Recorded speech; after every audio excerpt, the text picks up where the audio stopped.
Sekali lagi selamat pagi, salam sejahtera untuk kita semua. Saudara-saudara yang kekasih dalam Tuhan Yesus Kristus, mengingatkan kembali bahwa sepanjang bulan Februari ini dan masih akan berlanjut sampai bulan depan, secara umum tema bulanan kita sebagai gereja adalah gereja yang sehat, berakar, bertumbuh, dan berbuah dalam Yesus Kristus. Dan untuk menjabarkan tema besar ini, pada minggu pertama bulan ini kita sudah bicara tentang bagaimana gereja yang berbuah bagi kemuliaan Kristus. Yang bacaan itu diangkat dari Yohanes pasal 15. Gereja yang sehat kalau gereja itu menghasilkan buah. Tapi syaratnya adalah harus tetap tinggal di dalam Kristus dan firman Kristus tetap tinggal di dalam kita. Karena itu Yesus kemudian bilang, di luar aku kamu tidak dapat berbuat apa-apa. Kamu tidak akan menghasilkan apa-apa. Lalu pada minggu kedua kita sudah bicara tentang secara umum tema besarnya adalah jangan menghakimi, yang diangkat dari Lukas pasal 6. Apakah Alkitab memang melarang untuk menghakimi? Sebenarnya tidak. Karena kita tidak boleh membaca Lukas 6 itu, mencabut itu dari konteks seluruh Alkitab. Yang dilarang oleh Alkitab adalah kalau kita menghakimi, memang sengaja mencari-cari kesalahan orang, memang sengaja membesar-besarkan kesalahan orang, memang sengaja untuk menjatuhkan dia, mempersalahkan dia, menjatuhkan dia, mempermalukan dia, mendiskreditkan dia. Itu yang tidak boleh. Karena itu Yesus kemudian berkata di Yohanes pasal 7 ayat 24, janganlah menghakimi menurut apa yang nampak, tetapi hakimilah dengan adil. Jadi kalau yang mendorong kita untuk menghakimi adalah kasih, dan tujuan kita adalah untuk membetulkan dia, untuk mengembalikan dia kepada posisi yang benar, boleh.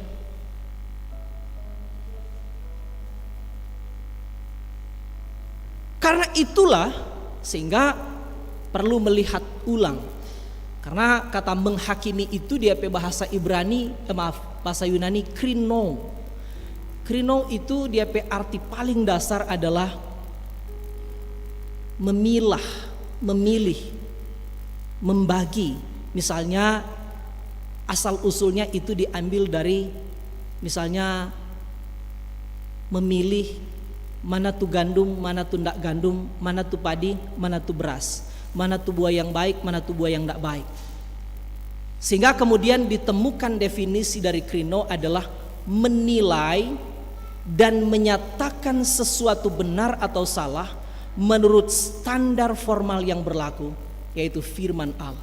Jadi alat ukur kebenaran bukan logika, bukan nurani, tapi firman Tuhan. Karena bagaimanapun baiknya logika kita, hati nurani kita tetap sudah tercemar oleh dosa. Maka kita harus berani menyatakan mana benar, mana salah. Menyatakan sesuatu benar atau salah itu menghakimi namanya. Dan karena itu mesti menggunakan firman Tuhan. Jadi harusnya kalau kita saling mengasihi, maka kita tidak akan pernah sengaja mencari-cari kesalahan orang, membesar-besarkan kesalahan orang, dan kemudian bermaksud untuk menyatakan dia salah tapi tujuannya untuk menjatuhkan dia. Jadi secara umum sebenarnya Alkitab bilang hakimilah dengan adil, karena itu harus menjadi tugas semua orang Kristen. Dan minggu ini kita untuk menjabarkan tema bulanan itu, kita bicara sepanjang minggu ini tentang kemurahan hati mendatangkan kesejahteraan bersama. Nah, ini tema-tema yang menarik untuk membuat kita menjadi seperti tema bulanan, gereja yang sehat, gereja yang berakar, gereja yang bertumbuh dan gereja yang berbuah bagi Kristus. Sekali lagi tema kita minggu ini adalah tentang kemurahan hati mendatangkan kesejahteraan bersama. Sudah umum diterima baik di dalam tradisi Yahudi maupun tradisi kekristenan bahwa Salomo menulis 3 kitab. Yang pertama, waktu dia masih muda, dia menulis kitab Kidung Agung. Karena itu coba baca Kidung Agung, penuh dengan bahasa-bahasa orang muda. Termasuk bagaimana dia memberi apresiasi dan kekaguman yang besar pada perkara-perkara cinta. Lalu setelah dia parubaya, umur 40-an atau 50-an, dia menulis kitab Amsal. Nasihat-nasihat yang sangat bijak, kata-kata mutiara yang tidak pernah dipikirkan orang, tapi tiba-tiba keluar dengan sangat lancar, mengalir sedemikian rupa dari mulut dan dari jari-jari Salomo. Karena memang kita semua tahu bagaimana Alkitab mengatakan Salomo adalah raja yang paling luar biasa, mendapatkan kelimpahan hikmat dari Tuhan karena memang dia pernah meminta itu. Sudah mungkin pernah membaca 1 Raja-Raja pasal 3, ketika Salomo meminta, Tuhan berikan aku hati yang benar, hati yang bisa membedakan mana benar mana salah, hati yang bisa membedakan mana kehendak Allah, termasuk hati yang bisa menghakimi umat Tuhan. Di dalam bahasa Tawarik dia meminta hikmat, tapi dalam bahasa 1 Raja-Raja dia meminta hati yang benar.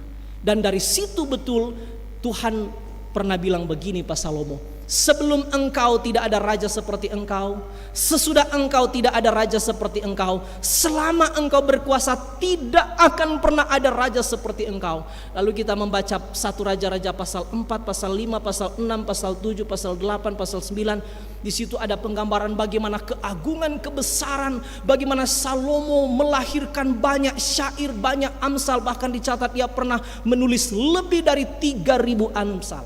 Tapi kita hanya membaca 31 pasal kitab Amsal. Itu dia ditulis kapan? Waktu umurnya dikatakan parubaya. Parubaya itu kalau lihat di kamus kan 40-an ke atas. Tapi waktu dia sudah tua, tidak tahu berapa umurnya. Waktu dia sudah tua, dia menulis kitab yang ketiga, kitab Pengkhotbah namanya. Kalau saudara membaca seluruh kitab Pengkhotbah 12 pasal, tidak lama, 12 pasal, paling tinggi setengah jam selesai. Paling tinggi setengah jam saudara bacain 12 pasal. Saya berharap saudara membaca minggu ini karena kita harus mendengarkan, kita harus membaca Pengkhotbah. Karena ini betul-betul semacam ungkapan hati, kesaksian, luapan isi hati seorang yang telah melihat semua, yang telah merasakan semua, yang telah menemukan semua yang paling diinginkan orang, yang paling ingin dicari orang, yang paling didambakan oleh semua orang. Salomo telah memperolehnya. Apa yang paling diinginkan semua orang sepanjang zaman, Salomo sodapa. Apa yang paling dibutuhkan oleh manusia sepanjang abad, Salomo sodapa. Apa yang paling disukai oleh semua orang sepanjang abad, Salomo sodapa. Apa yang paling didambakan oleh semua manusia sepanjang zaman, Salomo sodapa. Apa yang paling ingin dilihat oleh semua orang di bawah kolong langit ini, Salomo solia. Apa yang paling ingin didengar oleh semua orang, Salomo sodengar. Apa yang paling ingin dinikmati oleh semua orang di sepanjang abad di bawah kolong langit ini, Salomo sonikmati. Tapi tiba-tiba di akhir hidupnya dia bilang ternyata semua itu sia-sia. Sehingga di dalam kitab Pengkhotbah muncul 38 kali kata sia-sia dalam bahasa Ibrani, hevel atau hebel. Sia-sia.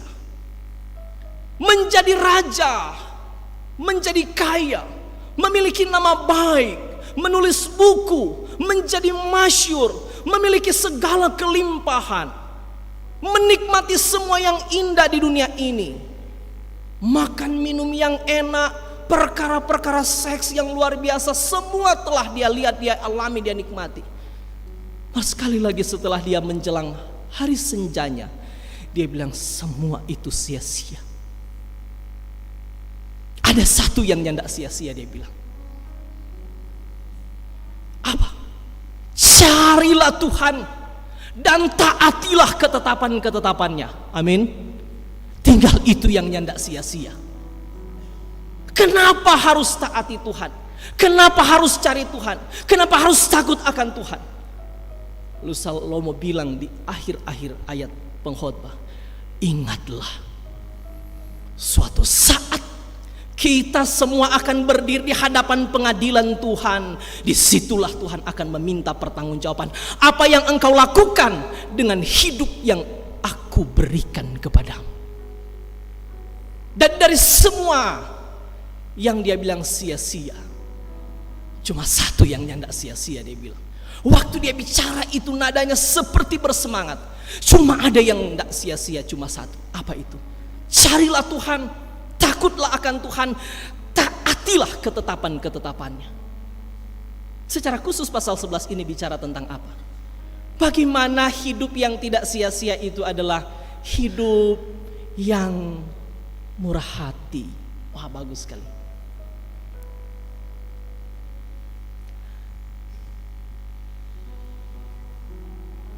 Karena pada akhirnya Salomo bilang, kita semua akan berdiri di hadapan pengadilan Tuhan. Kita semua akan mengakhiri hidup kita di dunia ini.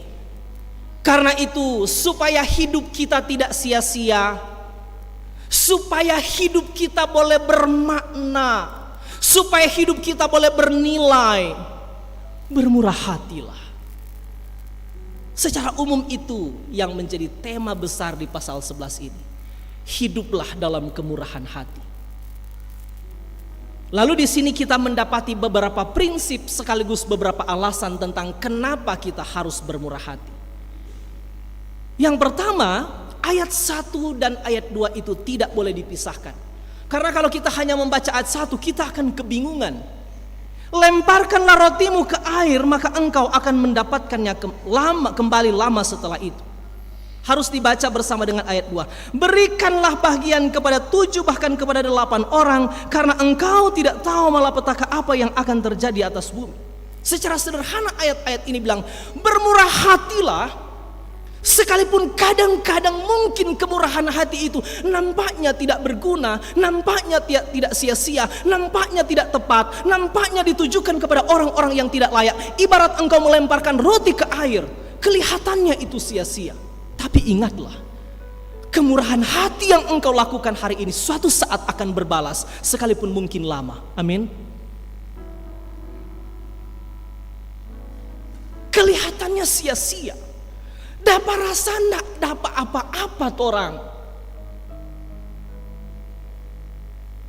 Pewujudan kemurahan hati itu tidak selalu dalam bentuk hal-hal yang bersifat materi, tidak selalu dalam bentuk hal-hal yang bersifat jasmani, tidak selalu dalam bentuk yang bersifat kebendaan. Tapi pewujud nyataan kemurahan hati itu bisa sampai pada perkara-perkara rohani. Beberapa penafsir dalam pulpit commentary mengatakan itu.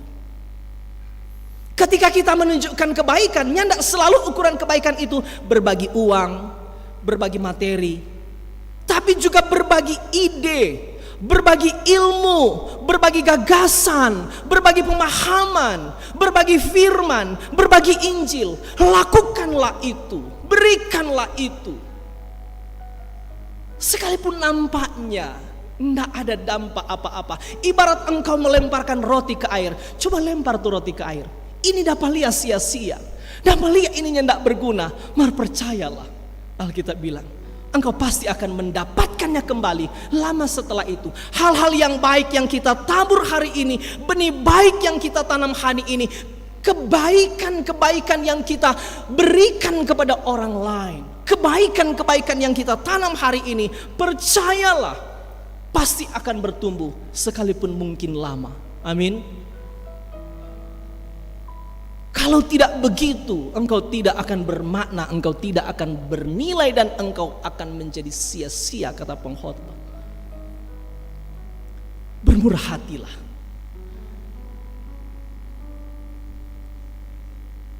Itu yang pertama. Yang kedua, jadi sekali lagi poinnya adalah bermurah hatilah, berbuat baiklah, sekalipun nampaknya untuk sementara waktu hal itu kok kelihatannya tidak pantas, tidak layak, atau seolah-olah sia-sia, seolah-olah tidak mendapat dampak. Tapi yang kedua di sini juga dikatakan, tunjukkanlah kemurahan hatimu, kebaikan hatimu tanpa batas. Itu yang dimaksud di ayat, berikanlah bahagian kepada 7 bahkan kepada 8 orang. Maksudnya tunjukkan kemurahan hati itu tanpa batas. Betapa sering kita mau bantu orang, Marlia dulu ndak lekuat basudara orang. Percuma le, biar ke sana dia. Ya toh kalau basudara boleh, atau nyandak lekuat satu gereja orang, atau nyandak lekuat satu agama orang. Nah, itu menentang prinsip-prinsip Alkitab. Bermurah hatilah tanpa melihat dia ada hubungan saudara, satu gereja, satu jemaat, satu agama. Bermurah hatilah. Tunjukkan kebaikan hatimu kepada 7 atau kepada 8. Itu maksudnya tanpa batas. Di ibadah PL baru-baru ada PL Susia bilang 7 itu menunjuk angka sempurna, 8 itu unlimited, tak terbatas. Jadi betul, saya membaca ulang tafsiran-tafsiran yang sangat patut dipercaya. Ini maksudnya bermurah hati tanpa batas. Bermurah hatilah kepada sebanyak mungkin orang.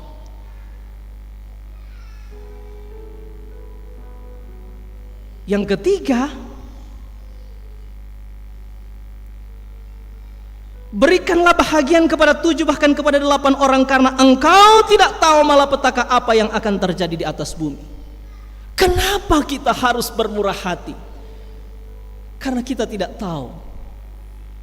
Jangan-jangan tidak lama dari sekarang malapetaka akan datang.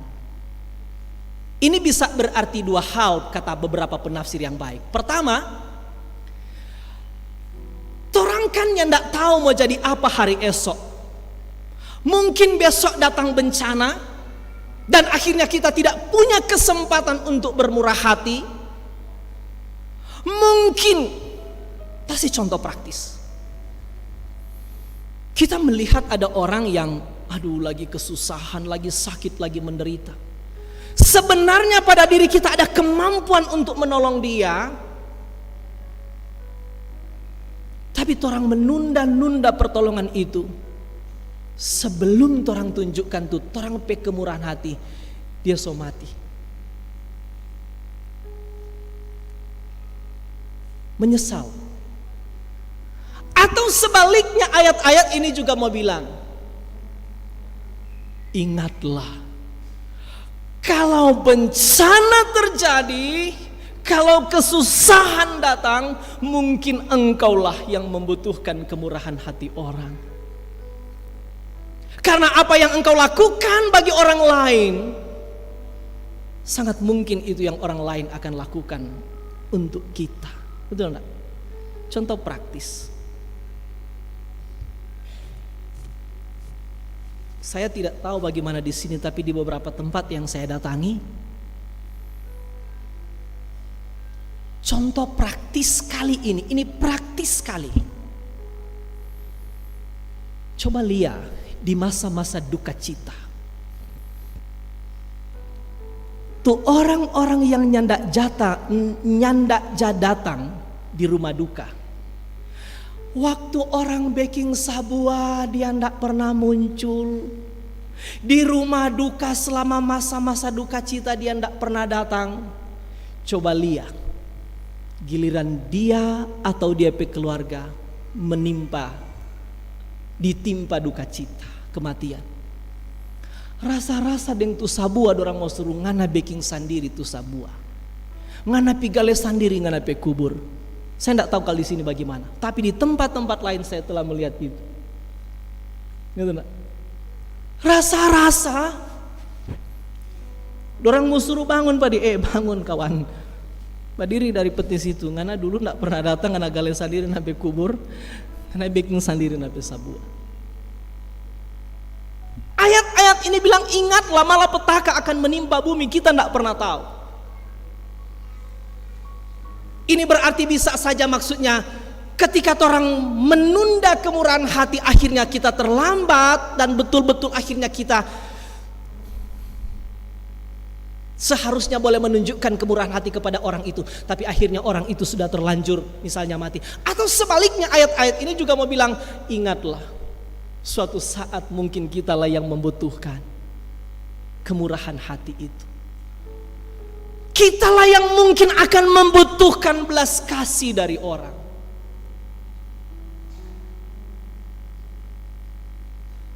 Kekayaan kita, kemiskinan kita akan dilupakan orang waktu kita sudah mati. Tapi kemurahan hati sulit dilupakan orang. Amin. Kita pernah cerita di beberapa kolom dulu waktu kita masih di jemaat sebelumnya, atau selama periode pelayanan saya menjadi pendeta, kita belum pernah dengar ada orang begini. Misalnya kalau di duka, pendeta sudah mati sana, kasih yang pendeta pemiskin sekali. Kita belum pernah dengar. Atau sebaliknya, pendeta sudah mati sana, pendeta kaya sekali dia pendeta. Kita belum pernah dengar. Kekayaan kita atau kemiskinan kita akan hilang dari ingatan orang setelah kita tiada. Kita sudah pernah dengar orang begini, pendeta sudah mati sana, pendeta baik sekali dia, peringan tangan sekali dia pendeta. Siapapun, sampai anak-anak, kemurahan hati orang akan ingat sampai orang sudah ada. Sebaliknya kita lesu pernah dengar tuh begini, pendeta jangan bilang-bilang kiapa sudah mati sana pendeta koncudu ya dia pendeta. Koncudu sekali dia. Masalah dari kuat dorang penenek so begitu pendeta. Dulu di lorong sini pendeta cuma dorang penenek tuh ada lemong Cina, sampai dorang pe lemong Cina tapi ika akan kain-kain merah pendeta, supaya orangnya ndak mau pi ambe-ambe dengan anak-anak tako badekat. Orang tua lesu bilang pak anak-anak jangan pi ambe tuh lemong Cina sana, ngoni lia ada kain merah di situ. Koncudu sekali ya dorang pendeta. Sekarang lihat dia pe anak cucu coba iko ya pendeta. Kekayaan atau kemiskinan kita akan dilupakan orang, kemurahan hati atau kekoncuduan kita sulit dilupakan orang.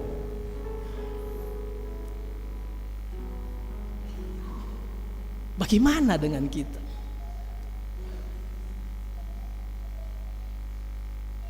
Bila awan-awan sarat mengandung hujan, maka hujan itu dicurahkannya ke atas bumi.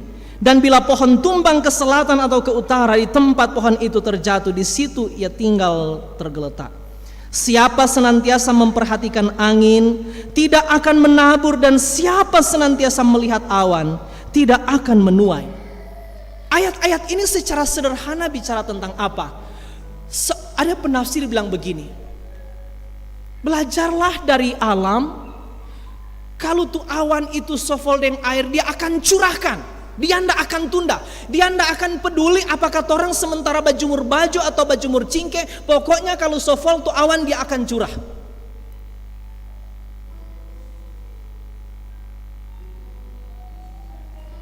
Dia tidak akan menunda. Dia tidak akan menunggu waktu yang tepat. Tapi ini sebenarnya gambaran tentang apa? Jangan pernah menunda.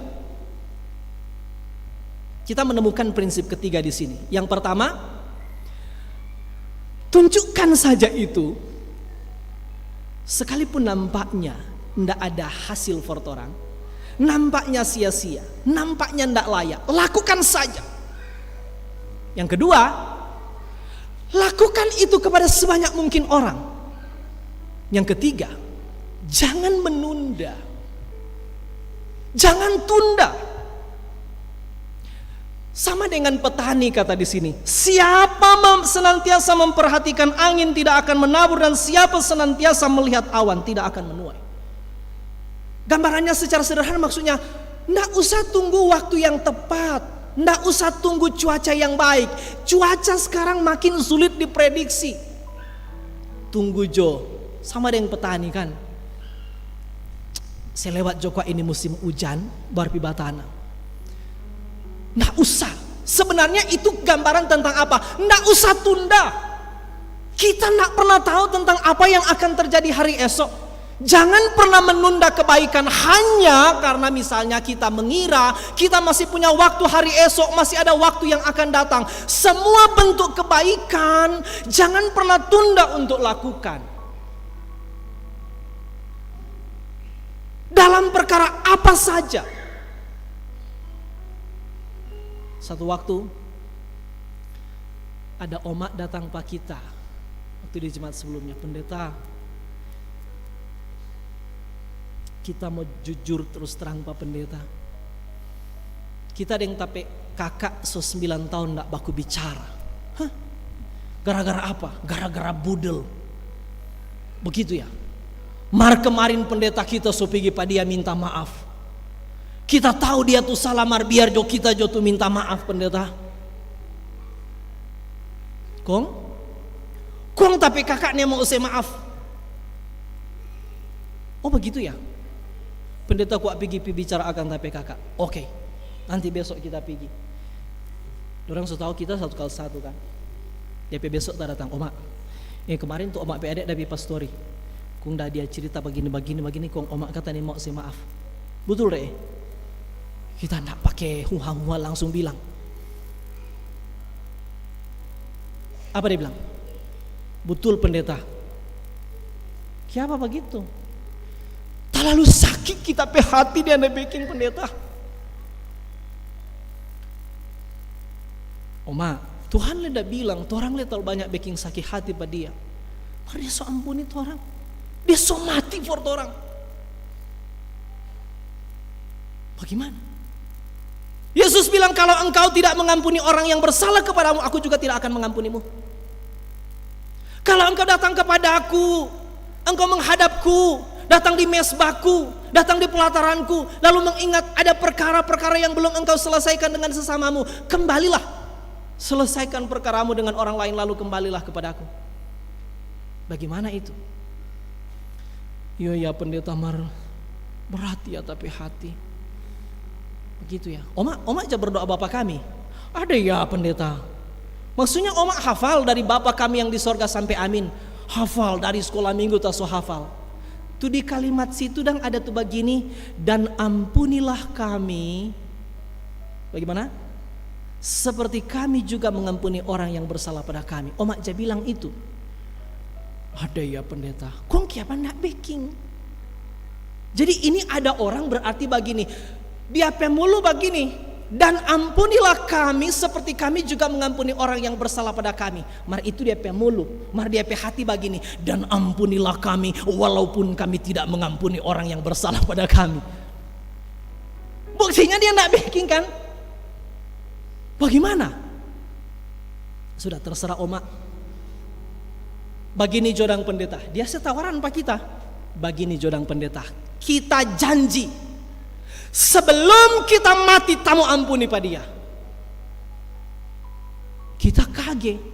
Memangnya Oma so tahu so mau mati kapan? Orang ton hampir biar aja. Orang ton dano peloga to begini. Memang dek pendeta belum tahu. Markan biasa kalau semua mati ada tanda-tanda. Hah? Ada tanda-tanda. Tanda apa? Misalnya orang kalau so saki-saki, berarti so dekat-dekat itu ya pendeta. Kita bilang, Oma, puji Puji Tuhan kalau sebelum mati ada tanda-tanda. Bagaimana kalau tidak ada tanda-tanda? Bagaimana? Misalnya apa pendeta? Misalnya karena so ganas ini toh. Misalnya omak pi pasar sabantar naik ojek kong kuda ruju dari belakang. Mati ciri dari motor mati. Nyandak Riki baking pengampunan karena ndak Riki ada tanda-tanda lebih dulu. Bagaimana? Dia bilang iya oke. Terserah kita semua pulang. Nah, sebelum pulang tong berdoa dulu. Dia besok talia 2 orang sobat jalan mau pi ibadah lansia. Akhirnya selama 4 tahun kita masih itu 5 tahun di Tonda. 5 tahun di Tondanus itu masih ada 4 tahun tada lihat dong hidup sama-sama. Dan setelah orang pindah di Tomohon dengar semua meninggal. Mar dorang tinggal selama 4 tahun itu satu rumah. Jangan menunda kebaikan hanya karena kita mengira masih ada hari esok untuk kita. Jangan. Cobalah berpikir ini sebenarnya tidak terlalu bagus. Mari coba pikirkan ini. Hiduplah seolah-olah hari ini hari terakhir kita hidup. Nanti Jo. Kiapa Bapak belum kita so lama di sini kita tidak lihat-lihat japi gereja. Kita memang selama ini lalai pendeta. Mari kita janji komang mulai bulan Januari kita semua rajin-rajin pe gereja. Mulai Januari sekarang bulan apa? Masih kok bulan November ini pendeta. Saya lewat Jokomang ini 1 tahun ini. Terus terang memang kita lalai. Mari kita janji mulai Januari mulai tahun depan kita semua rajin. Bagaimana kalau ndak Riki Januari? Betul ndak? Kadang-kadang orang so tahu tuh kebaikan hati itu mesti baking, mari orang tunda. Ayat ini bilang hati-hatilah. Jangan tunda, jangan tunggu cuaca yang bagus, jangan tunggu saat yang baik. Nggak mau jadi. Kalau sibuk lihat awan, sibuk lihat cuaca, akhirnya nggak baking apa-apa, akhirnya sia-sia. Bermurah hatilah. Jangan tunda. Hanya karena orang-orang yang misalnya membutuhkan itu mungkin orang tidak kenal. Saya ada masing-masing kita punya boleh mungkin saya sedang memancing saudara untuk membangkitkan ingatan-ingatan tentang bagaimana hidupku selama ini. Pernah satu kali waktu kita masih di Tondano,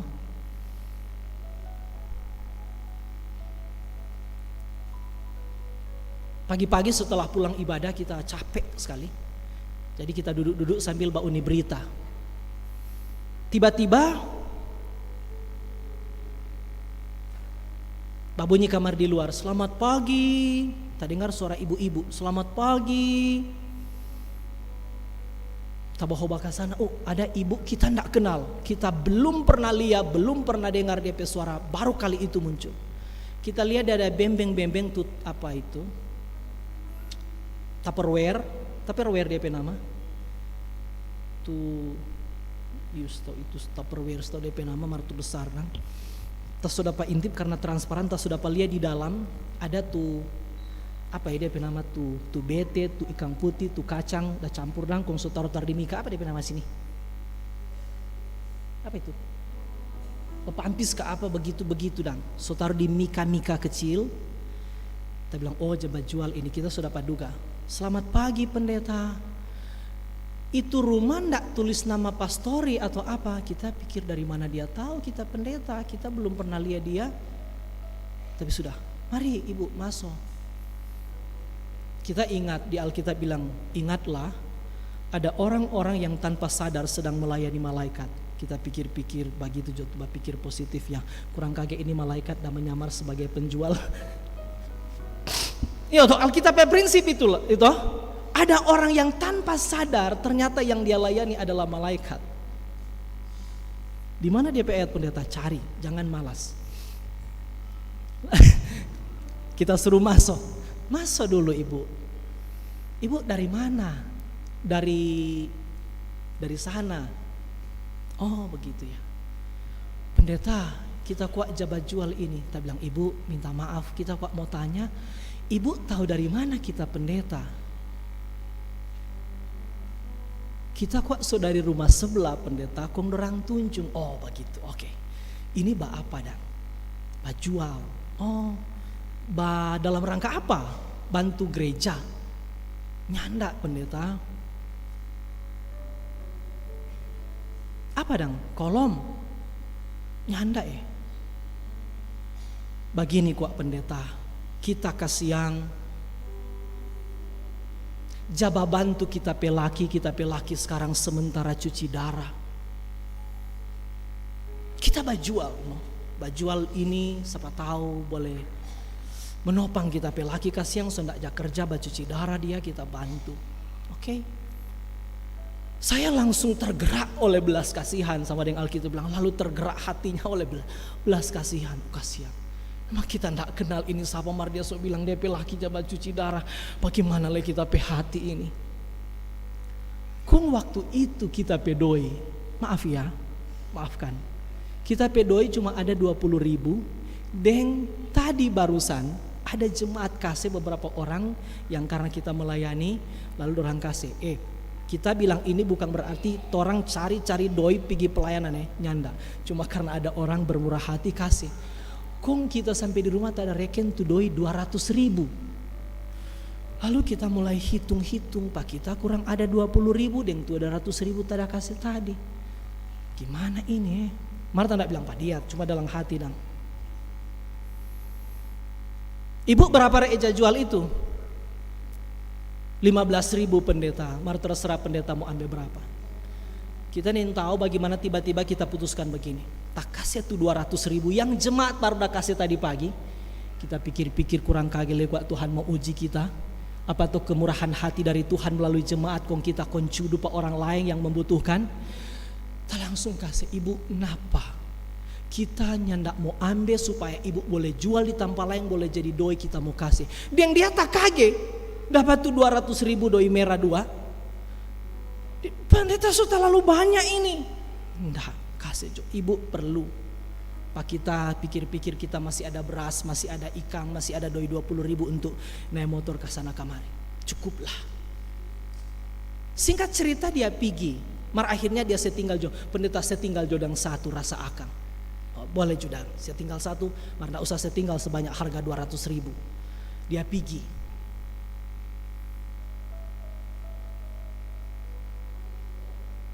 Serta dia so pergi, mungkin iblis babi saya begini, mungkin kiapa ngana suka saya semua. Kung for ngana apa? Hati-hati saudara, kita tahu itu iblis bicara intimidasi. Ngana dang apa? Kadang-kadang begitu kan. Sudahlah, iblis, enyahlah engkau. Kita bilang begitu. Tersokase itu dan ikhlas. 1 minggu kemudian kita datang di satu kolom baca cerita. Ini yang tahu siapa tuh cerita tak sampai ke sana di kasus itu. Tiba-tiba ada salah satu ibu di kolom itu dia bilang begini, pendeta, tuh tante itu udah pergi pak pendeta. Saya bilang iyo. Dia tuh dah bawa Tupperware, dapat jual tuh apa tadi? Tuh pampis toh. Dia dah pakai baju warna begini, dah pakai celana begini toh. Saya bilang ibu tahu. Tunggu pendeta, dia dah pergi pak pendeta. Iyo. Kiapa re? Kung pendeta dah bakase? Ada ya? Pendeta sorry ya kita mau bilang. Pendeta dia ada bilang toh dia pelaki jabat cuci darah toh. Dia bilang iyo ya. Kiapa ibu tahu ibu kenal? Dia bagaro kepala. Dia bilang kiapa ya? Pendeta. Sorry ya pendeta. Kita kenal ya tuh tante itu dengan dia pelaki dengan dia keluarga di sana. Sorry pendeta tamu bilang pendeta dia jabat towo ya. Dia so tipu tuh pendeta. Hah? Dia pelaki pendetanya ndak jabat cuci darah, ada sehat-sehat di sana. Mari itu bahasa dia selalu bilang untuk mendapatkan orang pebelas kasih. So banyak tuh dia ada baking begitu. Saya bilang kurang ajar tuh orang itu. Dan pendeta dia tipu apalagi tuh ndak pendeta. Bah betul ini Campaku Sedo ini. Betul pendeta, kita kenal sekali dia pendeta. Dan selama lekok dia aja baking begitu pendeta. Sudahlah. Mas seingat saya entah kenapa, sebenarnya setelah peristiwa dia ada tipu itu, 3 hari kemudian, itu kita baru dapat tahu 1 minggu kemudian kan. Tapi sebenarnya 2 atau 3 hari sesudah itu, tiba-tiba ada satu penatua, pagi-pagi dia singgah di rumah penatua di jemaat itu. Dia singgah. Dia bilang, pendeta kita nak mau lama. Dia bilang, masuk dulu kuat. Kayak berapa penatua? Masuk dulu. Dia bilang, sudah Jo kita mau pergi kantor. Dia ada pakai baju keki, dia mau cepat-cepat dan naik motor. Kita mau pergi kantor pendeta sudah terlambat. Kayak apa? Pendeta kita PMA itu ada suruh bawa ini Pak Pendeta. Kita lihat dia kasih sampul. Dia bilang, ini kayak apa? Ini ndak ada ujang, ndak ada badai, kayak apa? Ada petir ini maksudnya. Ini sampul for apa? Ini tahu pendeta pokoknya mah itu aja cuma bilang pi bawa Pak Pendeta. Jadi Iso pergi, mau berdoa dulu bilang, sudah Jo pendeta kita semua terlambat mau pi basidik le. Iso pergi. Dia pergi kita lihat. Ini doi apa? Dia cuma kasih bilang, mah itu ada suruh bawa. Kita lihat DP doi di dalam 600.000. Lalu setelah saya tahu dia ditipu, saya ditipu, kita bilang sebelum kita tahu dia ada tipu, Tuhan so ganti 3 kali lipat dari yang pernah dia tipu Pak kita. Pesannya apa? Jangan menunda kebaikan hanya karena engkau takut ditipu. Jangan menunda kebaikan hanya karena engkau tidak pernah mengenal orang itu. Taburkan benihmu pagi-pagi hari dan jangan memberi istirahat kepada tanganmu pada petang hari, karena engkau tidak mengetahui apakah ini atau itu yang akan berhasil atau keduanya sama baik. Sejak masih muda sampai setua, Alkitab ini bilang, lanjutkan, terus menerus lakukan tanpa pamrih. Tuhan di ayat 1 memang dapat liadang dia pekesan Tuhan kok mau ganti. Tapi ingat juga di ayat 6 seolah-olah mau bilang juga mungkin juga ada yang nyanda akan berhasil. Tapi misalnya dalam perkara-perkara rohani ada juga beberapa penafsir bilang, termasuk ketika kita memberitakan firman, beritakan saja, kabarkan saja Injil itu. Karena misalnya ibarat Yesus pernah cerita di dalam Matius pasal 13 kalau tidak salah kan, ibarat tentang seorang penabur. Ada benih, benihnya sama baik, metodenya sama baik, tapi ada benih yang jatuh di pinggir jalan, di tanah berbatu, di tanah bersemak duri, dan sebagian jatuh di tanah yang baik. Ada benih-benih yang tumbuh, ada benih-benih yang tidak tumbuh. Lakukan saja, tabur saja. Kita tidak tahu mana yang akan bertumbuh. Saya juga tidak tahu. Semua khotbah yang mendorong saudara untuk bermurah hati, siapa yang akan dijangkau, siapa yang akan digerakkan, saya tidak tahu. Tugas saya menabur saja. Kepada siapa, kepada hati siapa ini akan bertumbuh? Tak tahu. Atau mungkin semuanya bertumbuh. Teman-teman Pelsus, pendeta kita seolah-olah kita hari-hari kita piseker pada dia, nah iya muncul-muncul, lakukan saja terus-menerus. Pokoknya tiap ibadah kita piseker, dia bilang, iyo kamu kajo, oke kamu kajo nanti baiko. Sampai so kelar tuh ibadah, sampai so minggu depan dia enggak sampai-sampai ya pendeta.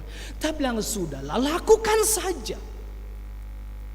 Lakukan saja. Karena mungkin apa yang kita tabur hari ini memang mungkin tidak langsung bertumbuh hari ini. Mungkin lama sesudah itu. Orang petugas menabur saja, lakukan saja, bicara saja, beritakan saja, Injil kabarkan saja.